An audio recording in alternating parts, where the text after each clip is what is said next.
voyageurs. STM, une nouvelle façon de voyager.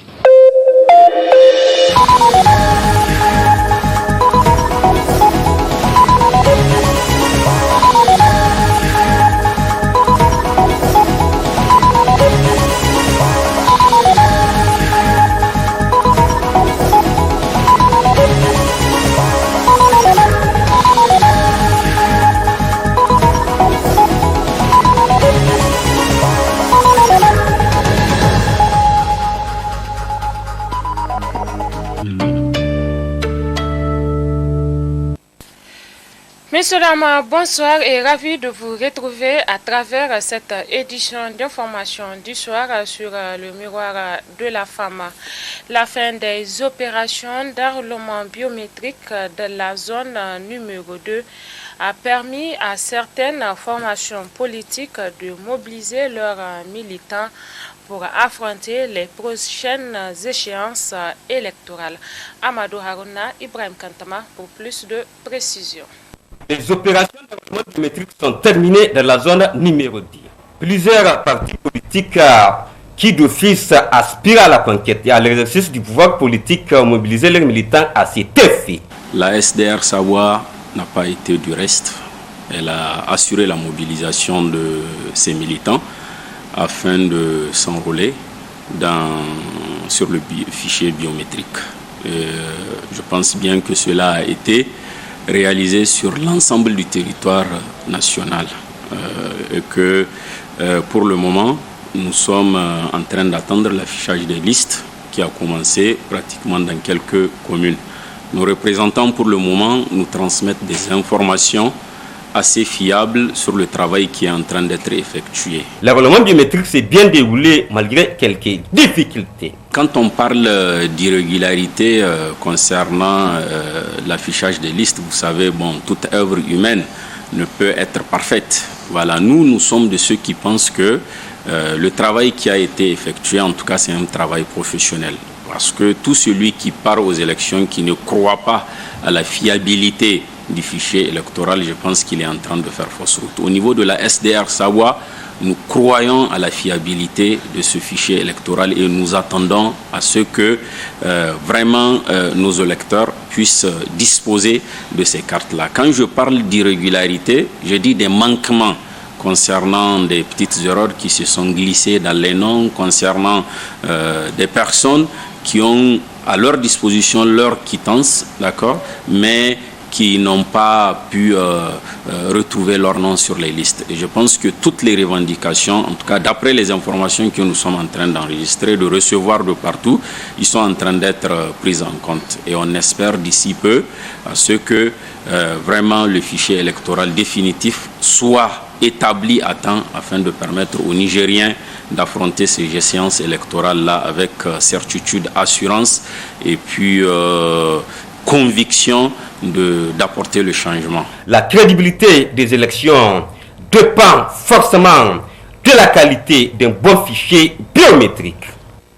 Et puis à quelques jours seulement de la reprise des cours pour parachever cette année en cours et après le mouvement de grève de 24 heures des scolaires, la Fédération des syndicats des enseignants du secondaire et de la formation professionnelle et technique a débuté elle aussi ce jour 11 juin 2020 une grève dite d'avertissement de 48 heures. Le constat avec Ralia Sami et Ibrahim Kantama. Ce nouveau mouvement de débrayage de 48 heures engagé par la Fédération des syndicats des enseignants du secondaire et de la formation professionnelle et technique, le énième du genre depuis le début de cette année académique, s'inscrit dans le même ordre d'idée que les mouvements précédents avec une plateforme revendicative bien déterminée. Et nous sommes en grève d'avertissement de 48 heures pour protester, pour fustiger l'attitude du gouvernement à l'égard de nos points de revendication. Nous sommes aujourd'hui 2020. En 2020, le gouvernement n'a pas fini le recrutement 2014 des enseignants contractuels à la fonction publique. Parce que nous avons toujours des camarades qui attendent la mise en solde. En 2020, le gouvernement de la 7e République n'a pas ouvert les recrutements au titre des années 2015, 2016, 2017, 2018, 2019 et 2020.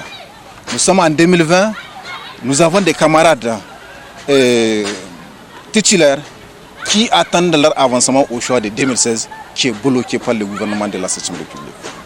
En 2020 aussi, nous sommes en train d'attendre la nomination de nos camarades d'APCEG de la 6e promotion qui sont au nombre de 694 et les 466 camarades de la 7e promotion toujours d'APCEG plus maintenant 136 enseignants d'APCEG d'Amir Sultan. Ces camarades d'APCEG de la 7e promotion et ceux d'Amir Sultan attendent à la date d'aujourd'hui presque 3 mois d'arrêt d'avance de salaire. À la date d'aujourd'hui, les reliquats BAC 2018 ne sont pas encore payés. Si réellement le gouvernement accorde du crédit à l'éducation, on ne peut pas envoyer des enseignants à mission et qu'ils attendent 2 ans leur dû. Ça c'est inadmissible, c'est inacceptable. Donc c'est un point très important que j'ai tenu de rappeler. Après seulement 10 jours de la reprise des activités académiques, voilà encore cette grève qui paralyse la bonne marche de ces activités. Une grève dont le constat de suivi est satisfaisant selon les principaux organisateurs. Nous sommes dans une situation où le gouvernement a dit qu'il veut coûte que coûte sauver cette année. Alors si réellement il voudrait sauver l'année, il doit mettre les principaux acteurs de l'éducation dans des conditions minimales de travail. C'est quoi les conditions minimales de travail? C'est recruter l'ensemble des camarades qui sont frappés par l'âge. Nous avons des camarades aujourd'hui qui ont 50 ans, qui ont 47 ans, 50 ans et plus, et qui ont donné toute leur jeunesse dans les contrats. Et avec leur diplôme, ces camarades-là méritent d'être recrutés à la fonction publique. À l'heure actuelle, il n'y a aucun début de négociation. Il n'y a aucun. Et pourtant, la Constitution impose au gouvernement ou bien à l'employeur, dès que les employés déposent un préavis de grève, la partie employeur est tenu et même obligé d'appeler les partenaires pour des négociations. Mais vous avez constaté, c'est toujours le mépris, le dédain que le gouvernement de la 7e République est en train d'afficher à notre égard. Certes, peut-être ils vont nous dire que peut-être notre ministère va dire qu'il n'a pas de solution par rapport à nos points, surtout de préalable. Mais un gouvernement, c'est un gouvernement. Si réellement ils sentent la nécessité, ils seront dans l'obligation de convoquer les cadres, le comité interministériel de négociation, parce que la question de recrutement, c'est une question qui concerne le gouvernement en général. Oui, vous avez constaté qu'au niveau du préavis, nous avons mis un préavis d'avertissement de 48 heures. Donc si rien n'a été fait, ce qui est sûr, nous allons continuer le mouvement. Et ça jusqu'à satisfaction, Inch'Allah. On peut ainsi dire que si les autorités tiennent à parachever le programme de cette année en cours durant ces 45 jours de reprise, il y a une nécessité de trouver une entente avec ces syndicalistes qui menacent d'ailleurs de passer à une vitesse supérieure si toutefois ils ne trouvent pas satisfaction à leurs différentes revendications. Au moment où les élections locales, législatives et présidentielles s'approchent, le dysfonctionnement du Conseil national du dialogue politique CNDP suscite des interrogations chez certaines formations politiques. Reportage Amadou Harouna.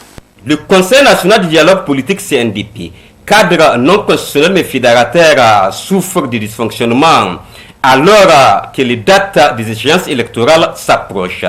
Certains responsables politiques tirent déjà la sonnette d'alarme. Jusqu'à l'heure actuelle, l'opposition n'est pas représentée à la CENI à cause de la non-satisfaction d'un certain nombre de préalables qu'elle avait posés il y a des mois, sinon des semestres de cela.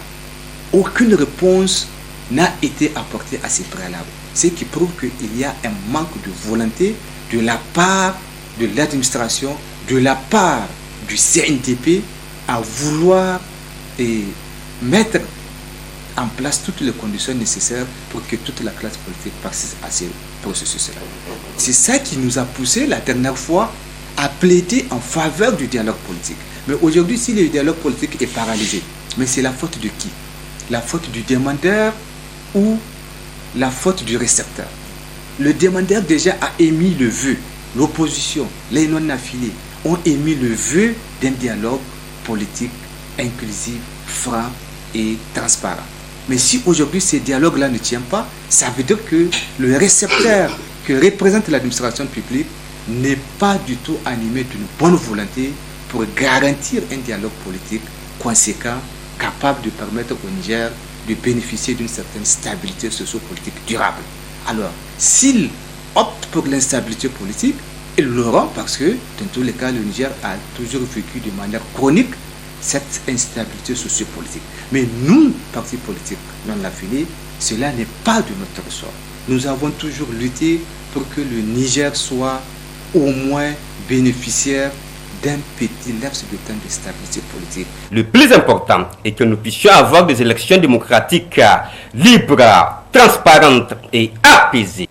En prélude toujours aux échéances électorales qui se profilent à l'horizon, l'ONG Femmes Action et Développement FAD Niger a organisé des tables rondes dans plusieurs régions du Niger. Amadou Harouna détaille. Les échéances électorales, c'est pour bientôt. C'est pourquoi l'ONG Femmes Action et Développement FAD Niger multiplie les initiatives en organisant des tables rondes dans les régions de Tillabéri, Maradi et Zender. Nous avons eu à mener des tables rondes dans 3 régions à ce jour, que sont Tillabéri, Maradi et Zender. En gros, ce sont des tables rondes qui ont pour thématique dialogue politique en vue des élections apaisées et inclusives au Niger. Ces tables rondes ont pour objectif principal de sortir un plan d'action spécifique aux régions que nous avons eu à visiter, afin de savoir quelles sont les activités à mener et quels sont les appuis que nous pouvons fournir aux représentants locaux, afin d'assurer des élections libres et apaisées. Les femmes sont engagées, d'après ce que nous avons constaté, mais les hommes se plaignent de l'insuffisance de leur engagement. Donc nous profitons de ces tables rondes pour les engager davantage et leur présenter les opportunités que le gouvernement a eu à leur offrir, comme la nouvelle loi sur le quota par exemple. Nous remercions énormément les partenaires UNFPA et CNDH, puisque nous avons eu ce financement de l'UNFPA à travers la CNDH. Donc nous les remercions car c'est grâce à eux que ces activités ont lieu et que ces activités continueront. FAD Niger sera très prochainement dans la région d'Agadez pour poursuivre ses activités. Le boulevard Tanimoun, construit à grands frais, est aujourd'hui victime de certaines installations anarchiques. Le commentaire est signé Amadou Harouna sur les images de Abdelmoumouni Abdraman.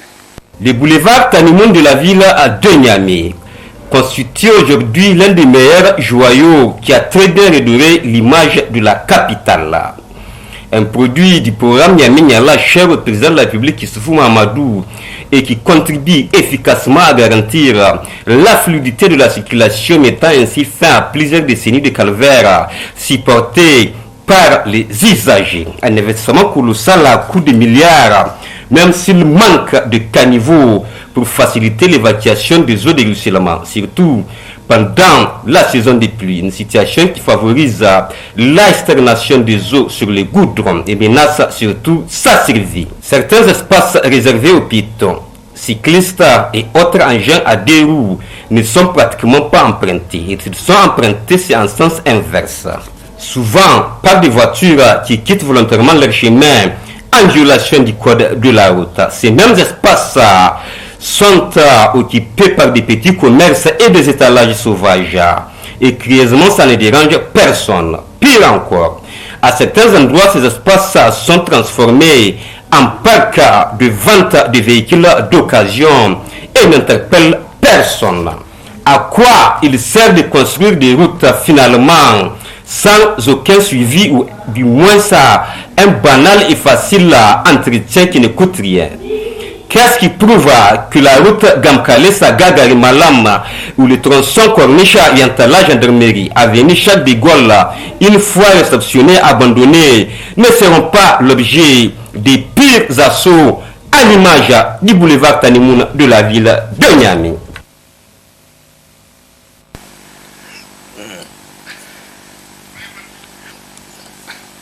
Et voilà, messieurs et dames, c'est sur ces images du boulevard Tanimoun que se referme cette édition d'information du soir. Merci à vous de l'avoir suivi. Passez d'excellents moments en compagnie de nos programmes. Au revoir. Ce journal vous a été offert par STM Ténéré Transport Voyageurs. STM, une nouvelle façon de voyager.